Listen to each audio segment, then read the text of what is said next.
ভোর ৩টে পর্যন্ত বঙ্গোপসাগরের ডুবন্ত মা কালী ট্রলার থেকে উদ্ধার হলো ৯ জন মৎস্যজীবীর মৃতদেহ। দীর্ঘ ৮-৯ দিনের টানা অনুসন্ধানের পর অবশেষে সন্ধান মিলেছে পূর্ব মেদিনীপুরের শঙ্করপুর বন্দর থেকে নিখোঁজ মা কালী ট্রলারের। দক্ষিণ ২৪ পরগনার বকখালি উপকূল থেকে প্রায় ৩৫ কিলোমিটার দূরে বাঘেরচর সংলগ্ন বঙ্গোপসাগরের ডুবন্ত অবস্থায় ট্রলারটিকে চিহ্নিত করা হয়। পরে যৌথ উদ্ধার অভিযানে সেটিকে উদ্ধার করে গতকাল রাতে গোবর্ধনপুরের সীতারামপুর উপকূলে নিয়ে আসা হয়েছে। উদ্ধারকারী দল ট্রলারের ভেতর থেকে ভোর ৩টে পর্যন্ত ১৬ জনের মধ্যে ৯ জন মৎস্যজীবীর মৃতদেহ উদ্ধার করেছে। তবে এখনও কয়েকজন নিখোঁজ রয়েছেন, তাদের খোঁজে তল্লাশি অব্যাহত রয়েছে।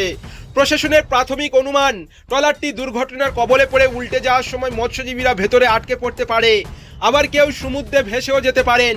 পুরো তল্লাশি শেষ হলে নিখোঁজদের বিষয়ে আরও স্পষ্ট তথ্য পাওয়া যাবে বলে মনে করা হচ্ছে।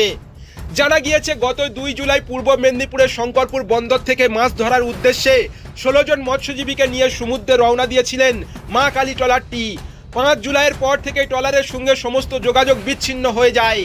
এরপর পুলিশ, উপকূল রক্ষী বাহিনী, বন দপ্তর এবং মৎস্যজীবী সংগঠনগুলির উদ্যোগে ব্যাপক অনুসন্ধান অভিযান শুরু হয়।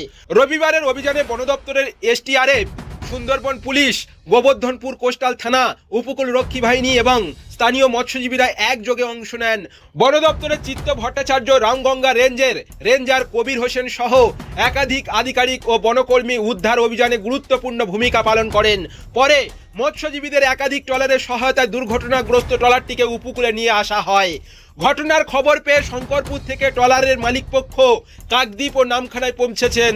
এদিকে Shankarpur fisherman and fish traders অ্যাসোসিয়েশনের সম্পাদক স্বদেশ রঞ্জন নায়েক জানান, গতকাল সন্ধ্যা প্রায় ৭টা নাগাদ উদ্ধারকারী দল উল্টে থাকা ট্রলারের কাছে পৌঁছায় এবং সেটি নিখোঁজ মা কালী ট্রলার বলে নিশ্চিত হয়।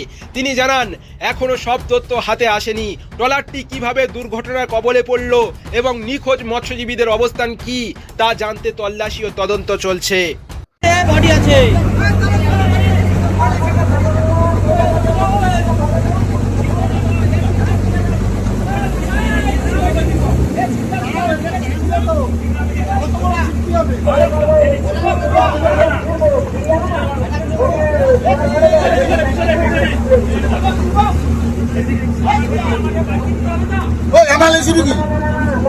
সামনে দে, আরে সামনে ছিটটা তো।